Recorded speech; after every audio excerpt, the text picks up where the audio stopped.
नमस्कार, मनी गुरु के इस खास पेशकश में आप सभी का स्वागत है। मैं हूं स्वाति रायना। लंबे समय में कैसे कर सकते हैं वेल्थ क्रिएशन, क्या है मुनाफा कमाने का फॉर्मूला, पावर ऑफ कंपाउंडिंग कैसे काम करता है और जल्द शुरुआत से कैसे आपको अपने वेल्थ को क्रिएट करने में मदद मिलती है, इस पर करने वाले हैं आज खास चर्चा। दो खास मेहमान हमारे साथ हैं, उनका परिचय करा देते हैं।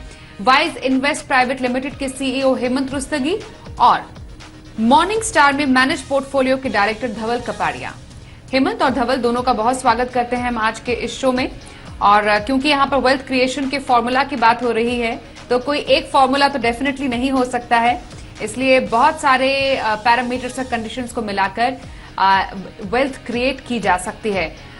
सबसे पहले जब हम अलग अलग एसेट क्लासेस में हेमंत जी निवेश करने की बात करते हैं और उनमें एक बैलेंस बनाने की बात करते हैं, तो सबसे ज्यादा लोग एसेट एलोकेशन के बारे में पूछते हैं कि एसेट एलोकेशन से वेल्थ क्रिएशन का रास्ता कैसे निकल सकता है, कैसे इक्विटी या डेट या किसी और एसेट क्लास के बैलेंस से हम रिस्क और रिवॉर्ड को ध्यान में रखते हुए वेल्थ क्रिएट कर सकते हैं।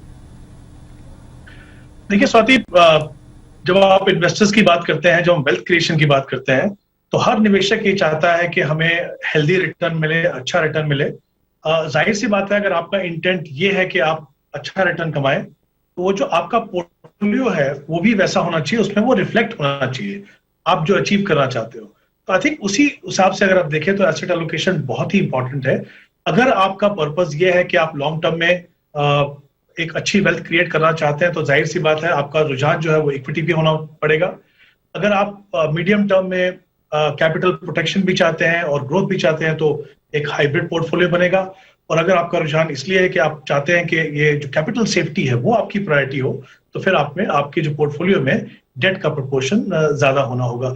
आई थिंक इसीलिए एसेट एलोकेशन बहुत ही इंपॉर्टेंट है, क्योंकि ये आपको मदद करता है बताने में कि आप किस तरह का रिस्क ले रहे हैं और किस तरह का रिटर्न आप कमा पाएंगे। तो जो डिसअपॉइंटमेंट होती है इन्वेस्टर्स को आगे जाके, वो डिसअपॉइंटमेंट यहाँ पे बिल्कुल नहीं होती है।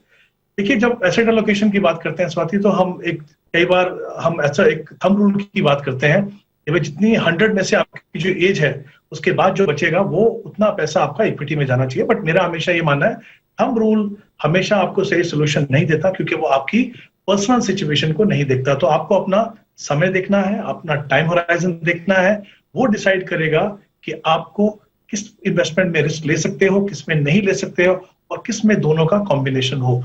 एक तो ये सबसे इंपॉर्टेंट चीज है कि आप अपने टाइम होराइजन पे बिल्कुल ध्यान रखें, क्योंकि वही डिसाइड करेगा, जैसे मैंने कहा, कि आप वेल्थ क्रिएट करना चाहते हो या कैपिटल प्रोटेक्शन करना चाहते हो। एब्सोल्युटली। और रिस्क एपेटाइट और निवेश अवधि को ध्यान में रखते हुए एसेट एलोकेशन करने का तरीका क्या है धवल, ये जानना जरूरी है। जैसा हेमंत जी बता रहे थे, एक तो रिस्क प्रोफाइल आपकी होनी चाहिए कि आप कितना रिस्क ले सकते हैं और आपका गोल कितना दूर है। इन दोनों फैक्टर्स के अलावा किसी और फैक्टर को ध्यान में रखते हुए एसेट एलोकेशन स्ट्रैटेजी रखनी चाहिए। आप कितना रिस्क ले सकते हैं और आपका गोल कितना दूर है। इन दोनों फैक्टर्स के अलावा किसी और फैक्टर को ध्यान में रखते हुए एसेट एलोकेशन स्ट्रैटेजी रखनी चाहिए, जिससे लॉन्ग टर्म में वेल्थ क्रिएशन में आसानी हो। बिल्कुल बिल्कुल। जो सबसे ज्यादा ये दोनों फैक्टर्स के साथ एक बहुत जरूरी चीज जो समझने की बहुत जरूरत है, वो है कि एसेट क्लासेस जो है, जैसे इक्विटी हम बोलते हैं, डेट बोलते हैं, रियल एस्टेट है, गोल्ड है, हर एक का जो रिस्क एंड रिवॉर्ड, जो कैरेक्टरिस्टिक्स रहते हैं, जो फीचर्स रहते हैं, वो अलग रहते हैं। तो वो समझना बहुत जरूरी है। जैसे इक्विटी में भी जब हम एलोकेट कर रहे हैं, तो ये समझना जरूरी है, जैसे हम लार्ज मिड या स्मॉल कैप्स में इन्वेस्ट कर रहे हैं, तो हर एक के जो रिस्क और रिटर्न जो फीचर्स हैं, जो जैसे स्मॉल कैप में रिटर्न ज्यादा बन सकते हैं, लेकिन उसमें फ्लक्चुएशन या वोलेटिलिटी नॉर्मली हम देखते हैं ज्यादा होती है। तो वो चीजें समझना बहुत जरूरी है, और उस चीज को आपको आपके इन्वेस्टमेंट होराइजन और रिस्क एपेटाइट के साथ जोड़ना जरूरी है। जैसे मैं एक एग्जांपल देता हूँ, समझ लीजिए आप सोच रहे हैं कि आपको 4 से 5 साल के लिए इन्वेस्ट करना है, आपका कोई गोल है, या 4 से 5 साल के अंदर जो आपको मीट करना है, तो फिर आप जब पोर्टफोलियो बनाएंगे, तो इसमें बहुत ज्यादा एलोकेशन आप स्मॉल या मिड कैप्स को नहीं दे सकते, क्योंकि इसमें फ्लक्चुएशन ज्यादा हो सकती है। कभी 3 या 4 साल के पीरियड में कभी कभी नेगेटिव रिटर्न्स भी बन सकते हैं, तो वो ध्यान में रखना जरूरी है। तो इसलिए आप जैसे 4 या 5 साल का पोर्टफोलियो बनाएंगे, तो उसमें शायद लार्ज कैप्स का एलोकेशन ज्यादा होना चाहिए पोर्टफोलियो में। सो शॉर्ट में ये कहना चाहूंगा कि एसेट क्लास को भी समझना जरूरी है, अलोंग विद जो आपकी रिस्क एपेटाइट और आपका जो इन्वेस्टमेंट होराइजन है, उसके साथ एसेट क्लासेस के जो फीचर्स है या रिस्क रिटर्न जो कैरेक्टरिस्टिक्स या फीचर्स जैसे मैंने कहा, वो समझना भी बहुत जरूरी है। ओके, तो रिस्क एपेटाइट, होराइजन के अलावा एसेट क्लास के अपने जो कैरेक्टरिस्टिक्स हैं, एसेट क्लास कौन से समय किस तरीके से आपके रिस्क एपेटाइट के हिसाब से रिएक्ट कर सकता है या कैसे फिट बैठता है, इसको ध्यान में रखते हुए एसेट एलोकेट करें। अब इंपॉर्टेंट बात ये समझना है, जब वेल्थ क्रिएशन के हम जर्नी की बात करते हैं हेमंत जी, उसमें सबसे जो इंपॉर्टेंट फैक्टर होता है वो ये होता है कि आप शुरुआत कब करते हैं। आमतौर पर यही कहा जाता है कि जितना जल्दी आप शुरुआत करें उतना लॉन्ग टर्म में वेल्थ क्रिएशन में आपको आसानी होती है। इसको हम कैसे समझें और जल्द शुरुआत से कैसे लक्ष्यों, किन तरीके के लक्ष्यों में हमें को ज्यादा बेहतर ढंग से अचीव करने में आसानी होती है? स्वाति, आपने बिल्कुल ठीक कहा। कितना जल्दी आप अपना इन्वेस्टमेंट प्रोसेस शुरू करते हो वो काफी हद तक डिसाइड करेगा कि आप किस तरह की वेल्थ लॉन्ग टर्म में, जैसा आपने कहा कि कहाँ पे इंपॉर्टेंट है, स्पेशली जब आपके लॉन्ग टर्म के गोल हो, वहां पे ये टाइम कितना जल्दी आप शुरुआत करते हैं, कितना लंबा समय अपनी इन्वेस्टमेंट को देते हैं, वो काफी हद तक एक रोल प्ले करता है आपके वेल्थ क्रिएशन प्रोसेस में। हमारे देश में क्या होता है, अनफॉर्चुनेटली अगर आप यंगस्टर्स को पूछें कि आप अपने रिटायरमेंट के लिए प्रोसेस कब शुरू करना चाहेंगे, तो उनको लगता है कि नहीं, अभी तो बहुत लंबा समय, अभी जल्दी क्या है। फिर ऐसे भी निवेशक मिलेंगे जिनको लगता है कि भाई 2 या 3 करोड़ का पोर्टफोलियो बनाना, तो कहते हैं ना जैसे ओवरवेल्म हो जाते हैं वो कि ये कैसे बनेगा। सबकी सच्चाई ये है कि अगर आप लंबा समय अपनी इन्वेस्टमेंट को दें, सही एसेट क्लास चुने, इक्विटी में सही तरीके का पोर्टफोलियो बनाएं, तो छोटी रकम से भी आप एक बड़ी रकम बना सकते हो।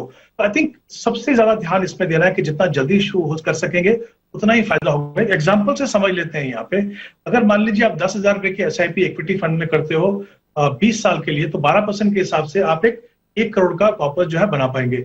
यही प्रोसेस अगर आप 5 साल के लिए डिले करते हैं, मान लीजिए अपने आपको आप 15 साल का समय देते हैं, तो आपका जो कॉर्पस बनेगा वो 50 लाख का बनेगा। तो आप देख सकते हैं कि 5 साल में आपका पोर्टफोलियो जो है, जो वर्थ है उसकी, वो 50% कम होगी। इनफैक्ट ये भी समझना जरूरी है हर निवेशक को कि अगर हर 10 साल जो अपना आप इन्वेस्टमेंट प्रोसेस डिले करते हो, तो आपको 3 गुना ज्यादा पैसा इन्वेस्ट करना पड़ेगा कंपेयर टू अगर आपने 10 साल पहले शुरू किया होता वही कॉर्पस बनाने के लिए। तो आई थिंक जितना आप डिले करेंगे उतना ही आपको ज्यादा इन्वेस्टमेंट करनी होगी। दूसरी बात, जब आप इक्विटी जैसी एसेट क्लास में इन्वेस्ट करते हो, जैसा कि हम जानते हैं बाय नेचर वो वॉलेटाइल है, तो अगर आप चाहते हो कि वॉलेटिलिटी का इम्पैक्ट आपके पोर्टफोलियो पे कम पड़े, सही मायने में उसका जो सही पोटेंशियल है उसका फायदा हो, तो जितना लंबा समय आप अपने इन्वेस्टमेंट को देंगे उतना ही फायदा होगा। बट ये डेफिनेटली इंपॉर्टेंट है, लॉन्ग टर्म गोल जैसे बच्चों की एजुकेशन हो सकती है या आपकी अपनी रिटायरमेंट हो सकती है, तो ऐसे गोल्स में आपको जितना जल्दी हो सके उतना जल्दी ही इन्वेस्टमेंट प्रोसेस को शुरुआत करनी चाहिए। बिल्कुल, तो वेल्थ क्रिएशन के इस जर्नी में एसेट एलोकेशन जितना इंपॉर्टेंट है उससे भी कई ज्यादा इंपॉर्टेंट है आप निवेश की शुरुआत कब करते हैं। और जैसा हेमंत जी ने बताया, अगर आपकी उम्र 30 साल है, आपने 20 साल का एक होराइजन रखा है, तो आप 12% अनुमानित रिटर्न 12% के हिसाब से 10,000 की पर मंथ SIP में 1 करोड़ रुपए 20 साल के बाद अचीव कर सकते हैं किसी अपने एक लंबे अवधि के गोल के लिए। लेकिन अगर वही गोल आप 35 साल में उस अचीव करने के लिए इन्वेस्ट करना शुरू करेंगे, तो आपके पास टाइम कम हो गया और उसी 12% के अनुमानित रिटर्न के साथ आप उससे आधी रकम यानी 50 लाख ही इकट्ठा कर पाएंगे। तो ये है मैजिक ऑफ कंपाउंडिंग। तो उसमें इस केस में आपको क्या करना पड़ेगा, क्योंकि अगर आपको मानिए 1 करोड़ हासिल ही करने थे 20 साल में, तो आपको अपनी SIP अमाउंट बढ़ानी पड़ेगी, मतलब आपको ज्यादा पैसे डालने पड़ेंगे। और ऐसे में आप एक पर्टिकुलर अमाउंट से अपना गोल अचीव कर पा रहे थे। अचीव तो वहां पर भी कर पाएंगे, लेकिन हाँ, अमाउंट आपको SIP बढ़ानी पड़ेगी। अब यहाँ पर धवल इंपॉर्टेंट समझना ये हो जाता है कि आजकल का बाजार काफी यूफोरिक माहौल में है। बाजार में हम एक अच्छा उछाल देख रहे हैं। तो ऐसे में कई जो इन्वेस्टर्स हैं उनके जो एसेट एलोकेशन है उसमें शायद हो सकता है कुछ डिसबैलेंस आ गया हो। जब एक हम एसेट एलोकेशन को बैलेंस करने की बात करते हैं, किसी ने सोचा होगा कि इक्विटी एलोकेशन एक पर्टिकुलर अमाउंट में रखना हो, परसेंटेज पे रखना हो, या डेट को एक पर्टिकुलर एलोकेशन में रखना हो सकता है, मुमकिन है कि वो काफी उतार चढ़ाव में ऊपर नीचे हो गया होगा। तो रीबैलेंस करना अभी फिलहाल इस मार्केट के माहौल में आपको एडवाइजेबल लग रहा है?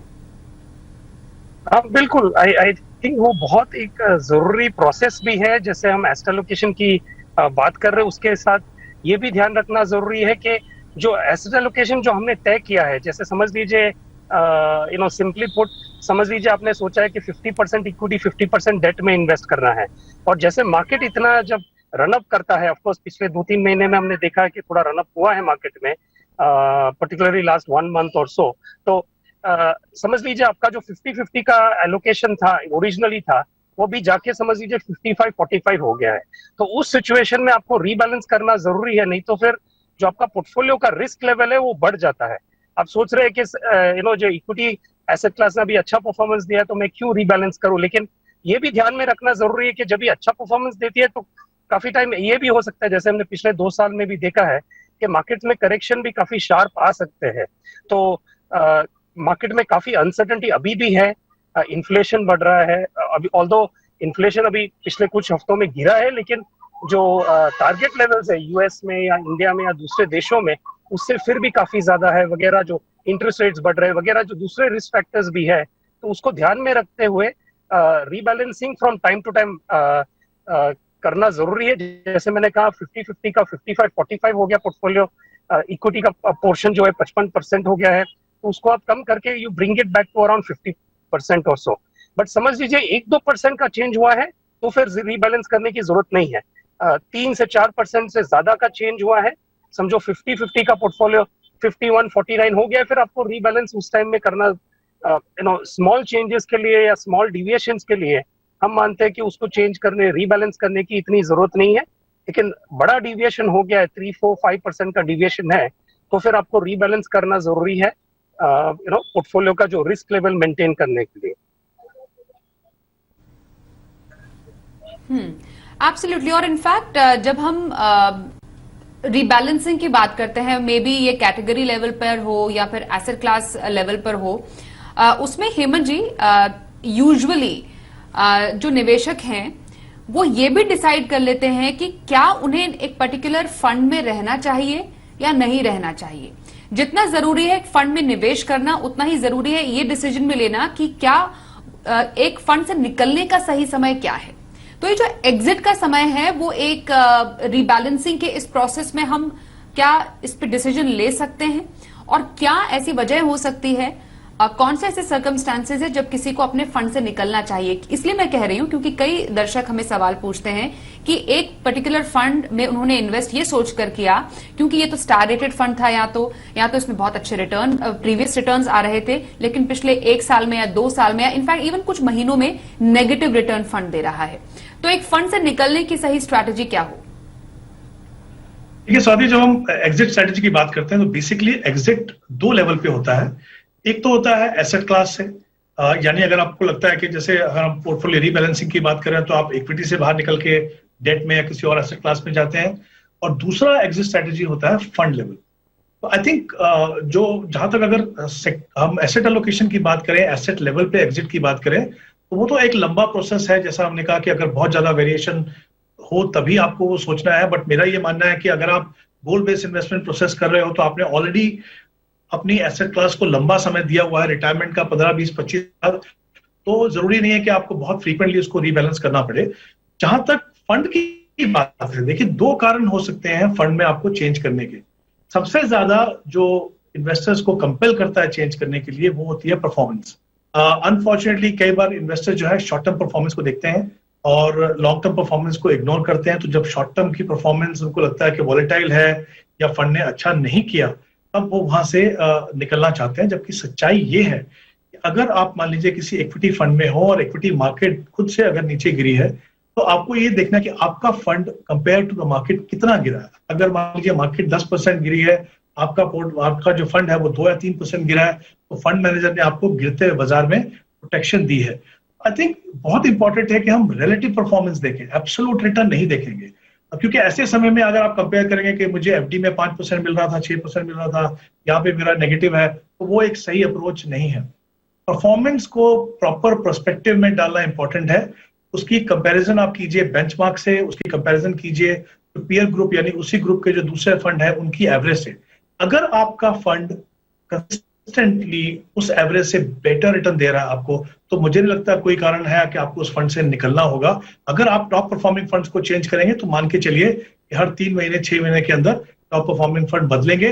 इतनी ज्यादा फ्रीक्वेंसी आप अपने पोर्टफोलियो में चेंजेस नहीं कर सकते। तो आई थिंक इंपॉर्टेंट है। दूसरा इंपॉर्टेंट एस्पेक्ट ये है कि जब आप एक गोल लेके चलते हैं, मान लीजिए आपका गोल है 15 साल दूर और आपने इक्विटी का पोर्टफोलियो बनाया हुआ है, इक्विटी फंड्स का पोर्टफोलियो बनाया हुआ है, जब 1 या 2 साल बचे तब आप पोर्टफोलियो को रीअलाइन करना शुरू करें एक ग्रोथ ओरिएंटेड पोर्टफोलियो से एक इनकम एंड ग्रोथ का, क्योंकि रिटायरमेंट के बाद भी आपको इन्फ्लेशन को बीट करना है और साथ ही आपको इनकम भी चाहिए। आई थिंक ये 2 बड़ी सिचुएशन है जहां पे आपको फंड से निकलने की जरूरत पड़ सकती है। बट जैसा मैंने कहा, बहुत ज्यादा समय भी मत दीजिए नॉन परफॉर्मिंग फंड को, बहुत कम भी समय मत दीजिए फंड मैनेजर को कि वो अपनी एबिलिटी को प्रूव ना कर पाए। ओके, एक ब्रेक का वक्त हो गया है। ब्रेक के बाद कौन से कैटेगरीज या कौन से फंड में निवेश करके आप अपने लिए एक वेल्थ क्रिएट कर सकते हैं, इस पर भी खास चर्चा जारी रहेगी। और मोस्ट इंपॉर्टेंटली, जब हम वेल्थ क्रिएशन की बात करते हैं तो टैक्स का भी ख्याल रखना जरूरी है। तो पोस्ट टैक्स रिटर्न आपको कहां मिल सकता है, इस पर भी चर्चा जारी रहेगी थोड़ी सी देर में।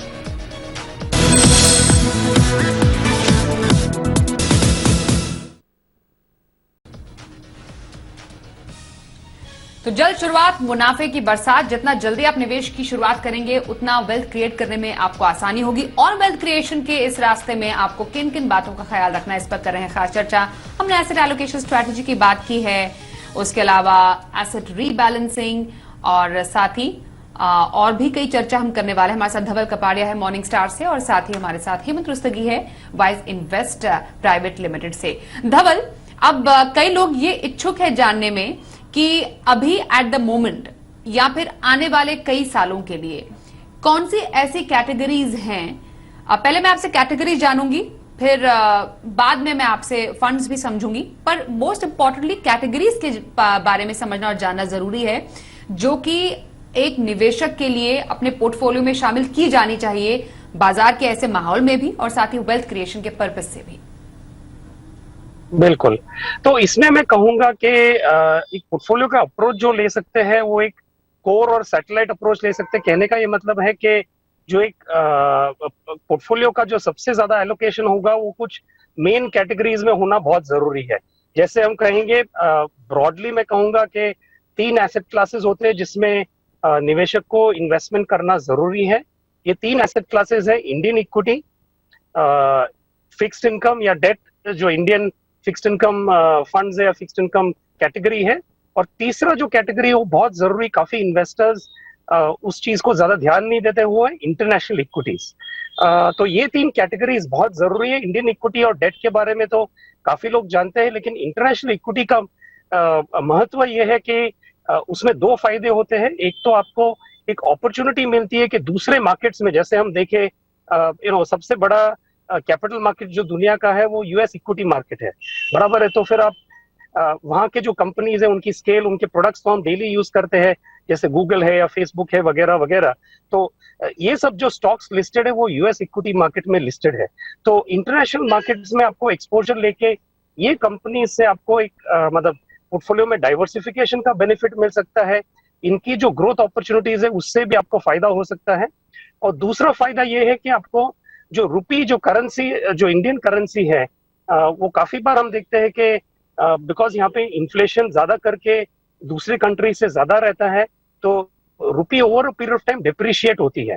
तो इंटरनेशनल फंड्स में इन्वेस्ट करने से आपको जो करेंसी का एक हेज भी मिल जाता है। जैसे रुपी डिप्रिशिएट होता है तो ये इंटरनेशनल फंड्स में आपको उसका फायदा हो सकता है। तो ये बहुत कैटेगरी भी जरूरी है पोर्टफोलियो में रखने के लिए। तो ये 3 ब्रॉड कैटेगरीज है। फिर आप फर्दर इसको थोड़ा दूसरे कैटेगरीज में स्प्लिट करेंगे। जैसे इंडियन इक्विटी को आप लार्ज स्मॉल कैप में इन्वेस्ट कर सकते हैं। अगेन जो प्रोपोर्शन होगा वो आपके इन्वेस्टमेंट होराइजन और आपकी जो रिस्क एपेटाइट है उसके हिसाब से होगा, जैसे हमने पहले बात करी थी। फिर जैसे डेट कैटेगरीज में शॉर्ट टर्म, मीडियम टर्म और लॉन्ग टर्म डेट में आप इन्वेस्ट कर सकते हैं। और इंटरनेशनल इक्विटी में मैं मानूंगा कि आप यूएस, यूरोप और इमर्जिंग मार्केट्स जो ब्रॉड कैटेगरीज है उनमें इन्वेस्टमेंट करना जरूरी है। और ये जो आपका पोर्टफोलियो का जो कोर या सेंटर पोजीशन जो ज्यादा एलोकेशन होगा वो ये तीन जैसे ब्रॉड एसेट क्लासेस है उसमें रखना मेरे हिसाब से बहुत जरूरी है over longer period for long term wealth creation. Okay और वेल्थ क्रिएशन में एक बहुत इंपॉर्टेंट एस्पेक्ट है जो कई बार हम शायद नजरअंदाज कर देते हैं हेमंत जी, वो है टैक्स का एस्पेक्ट। मतलब हमें किसी इक्विटी या फिर डेट या फिर किसी बेसिकली एसेट क्लास से पोस्ट टैक्स रिटर्न कितना मिल रहा है। लोग बस ये देखते हैं कि उस समय की ब्याज दर कितनी है या रिटर्न कितना मिल रहा है, but they don't keep in mind कि टैक्स कटने के बाद या टैक्स इम्प्लीकेशन के बाद उनके हाथ में कितना पैसा आ रहा है। तो वेल्थ क्रिएशन की इस जर्नी में पोस्ट टैक्स रिटर्न आपके लिहाज से कहां बेस्ट है? Swati, I think wealth creation की जर्नी में दोनों gross return as well as post tax return important है। अगर आप ट्रेडिशनल इन्वेस्टमेंट ऑप्शन जैसे fix deposit, small saving schemes में जाते हैं, आपको पता है कि वहां पे रिटर्न लो है। यस, ये बात सही है कि वहां पे कैपिटल सेफ्टी है, गारंटीड रिटर्न हो सकते हैं, लेकिन सच्चाई ये है कि ज्यादातर वो जो ऑप्शन है वहां पे पोस्ट टैक्स रिटर्न बहुत कम है। तो अगर आप हायर इनकम टैक्स ब्रैकेट में आते हैं 20 से 30% में, तो आपका जो पोस्ट टैक्स रिटर्न है वो काफी कम हो जाता है। एक तो रिटर्न कम है, उसके बाद क्योंकि इतना सारा आपको टैक्स देना पड़ता है, आपके पोस्ट टैक्स रिटर्न कम हो जाते हैं। और लॉन्ग रन में ये हमेशा ध्यान रखना है कि इन्फ्लेशन जो है वो काफी बड़ा रिस्क है आपके वेल्थ क्रिएशन प्रोसेस के लिए। तो अगर आपका पोर्टफोलियो की पोस्ट टैक्स रिटर्न इन्फ्लेशन को कंसिस्टेंटली बीट नहीं करती है, यानी आपका जो real rate of return positive नहीं है, तो आप वेल्थ क्रिएशन नहीं कर पाएंगे। इसीलिए आपको उन ऑप्शन को देखना है जहां पे ग्रॉस रिटर्न आपको बेटर मिले। तो जैसे मार्केट लिंक प्रोडक्ट होते हैं जो म्यूचुअल फंड ऑफर करते हैं डिफरेंट एसेट क्लासेस के, और वहां पे पोस्ट टैक्स रिटर्न आपको बेटर मिलता है। जैसे एग्जांपल अगर हम ले लें, अगर आप इक्विटी फंड में इन्वेस्ट करते हो, 1 साल के बाद जो भी आपको गेन होता है उसको लॉन्ग टर्म कैपिटल गेन माना जाता है, और वहां पे आपको एक फ्लैट रेट 10% पे आपको टैक्स पे करना है। अगर हम डेट फंड की बात करें, उसको कंपेयर करें फिक्स डिपॉजिट से, जहां पे आपको 30% अगर आप हाईएस्ट टैक्स ब्रैकेट में देना पड़ता है, यहाँ पे अगर आप 3 साल पैसा रखते हैं तो वहां पे आपको इंडेक्सेशन का बेनिफिट होता है कि मान लीजिए आपको 8% का अगर रिटर्न मिला और इन्फ्लेशन अगर 6% पे है, तो जो दोनों का डिफरेंस है 2%, उसके ऊपर 20% आपको देना है, यानी 0.40। आपकी जो पोस्ट टैक्स रिटर्न है वो 7.6 होगी। तो जैसा आप देख सकते हो कि उसी एसेट क्लास में होते हुए भी आपने अपने आप को मौका दिया कि आपके जो पोस्ट टैक्स रिटर्न है वो कहीं बेहतर है ट्रेडिशनल ऑप्शन से। तो आई थिंक ये बहुत ही इंपॉर्टेंट एस्पेक्ट है। बिल्कुल एग्री करता हूं, जैसा आपने कहा, काफी बार इसको इग्नोर किया जाता है क्योंकि फोकस जो है वो ग्रॉस रिटर्न पे होता है, जबकि आपका focus gross return as well as post tax return दोनों पे होना चाहिए अगर आप लॉन्ग टर्म में सही तरीके से वेल्थ क्रिएट करना चाहते हैं। बिल्कुल। और वेल्थ क्रिएशन के इस सफर में अब धवल, जो आपने कुछ कैटेगरीज का नाम लिया था, उसमें अगर कुछ फंड्स हमारे दर्शकों को आप बता पाएं कि किन तरीके के फंड्स में निवेश किया जा सकता है। डेफिनेटली जब आप निवेश करें तो आप अपनी समझ से फिर अपने रिस्क और रिटर्न प्रोफाइल को देखते हुए निवेश करें, पर कुछ सजेशंस धवल भी आपको दे सकते हैं। इसलिए धवल बताइए, कौन से फंड्स आप रेकमेंड करेंगे निवेश करने के लिए? बिल्कुल, जैसे मैं पहले शुरुआत करूंगा इंडियन इक्विटी से। उसमें आप जैसे मैंने पहले कहा, 3 कैटेगरीज में इन्वेस्ट कर सकते हैं, लार्ज, मिड या स्मॉल कैप में। तो उसमें लार्ज कैप में आप समझ लीजिए एक आधा इंडेक्स फंड ले सकते हैं, जैसे एक्सिस निफ्टी 100 इंडेक्स फंड है जो लो एक्सपेंस रेशो है। आजकल हम देख रहे हैं कि लार्ज कैप्स में जो परफॉर्मेंस है एक्टिव फंड्स की वो थोड़ी मतलब उसमें थोड़े चैलेंजेस आ रहे हैं थोड़ी एक्टिव रिटर्न्स जनरेट करने में। तो इसलिए आप एक इंडेक्स फंड ले सकते हैं और उसके साथ एक और लार्ज कैप फंड है। अब मेरे एसेट लार्ज कैप फंड है, वो काफी पुराना फंड है, काफी कंसिस्टेंट परफॉर्मेंस रही है। जो मैनेजर्स है वो भी काफी टाइम से उस फंड को मैनेज कर रहे हैं। तो वो ये 2 फंड्स आप लार्ज कैप में कंसिडर कर सकते हैं।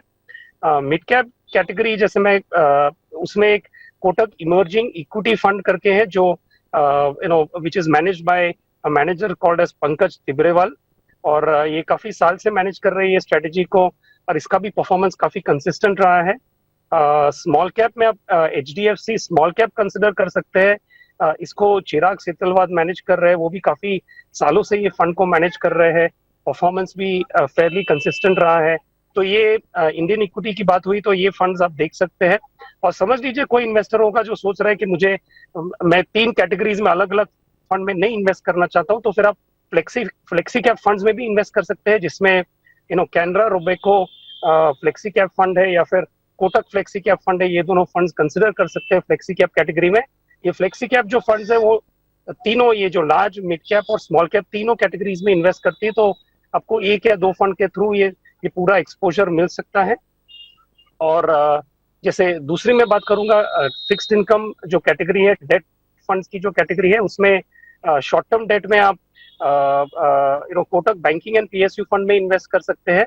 फिर मीडियम टर्म के लिए आप आईडीएफसी गिल्ड 2027 जो इंडेक्स फंड है, जो जैसे हम टारगेट मैच्योरिटी फंड कहते हैं, उसमें आप इन्वेस्ट कर सकते हैं।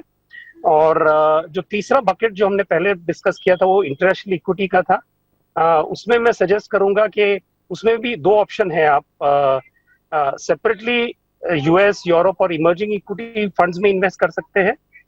उसमें समझ लीजिए यूएस इक्विटी फंड के हिसाब से आप ICICI prudential US blue chip fund consider कर सकते हैं। यूरोपियन इक्विटी में इन्वेस्ट करना है तो फिर Invesco pan European fund consider कर सकते हैं। और इमर्जिंग मार्केट्स के लिए Edelweiss emerging market fund consider कर सकता है। ये फीडर, कुछ इसमें से फीडर फंड्स है जो दूसरे ग्लोबल फंड्स में इन्वेस्ट कर सकते हैं। ऐसे आप एक्सपोजर इंटरनेशनल फंड्स में ले सकते हैं। नहीं तो फिर आपको एक ही सिंगल फंड में समझो इन्वेस्ट करना है इंटरनेशनल एक्सपोजर के लिए, तो फिर आप उसमें 2 ऑप्शन है। एक तो एक्सिस का global equity alpha fund of fund है, तो उसमें आप इन्वेस्ट कर सकते हैं। नहीं तो ICICI prudential stable equity fund, वो भी ग्लोबल फंड है जो अलग अलग मार्केट्स में इन्वेस्ट करता है, जो फंड मैनेजर के व्यूज के हिसाब से। तो ये फंड आप कंसिडर कर सकते हैं ग्लोबल एक्सपोजर के लिए। तो ब्रॉडली मैं कहूंगा ये फंड्स आप कंसिडर कर सकते हैं। ऑफ कोर्स जैसे आपने कहा स्वाति के आपकी रिस्क एपेटाइट और आपका इन्वेस्टमेंट होराइजन जो है वो ध्यान में रखते हुए आपको ये फंड्स कंसिडर कर सकते हैं। बिल्कुल। तो वेल्थ क्रिएशन कैसे करें, किन बातों का ख्याल रखें, कैसी कैटेगरी, कैसे फंड्स में निवेश आपको करना है, और मोस्ट इंपॉर्टेंटली जहां पर आपको पोस्ट टैक्स रिटर्न भी बेहतर मिले, इस पर चर्चा करने के लिए हेमंत रुस्तगी और धवल कपाड़ी, आप दोनों का बहुत स्वागत, धन्यवाद भी करते हैं हमारे साथ इस शो में शामिल होने के लिए। मनी गुरु में आज के लिए बस इतना ही। रुकते हैं एक ब्रेक के लिए, पर खबरों का सिलसिला जारी रहेगा। देखते रहिए ज़ी बिज़नेस।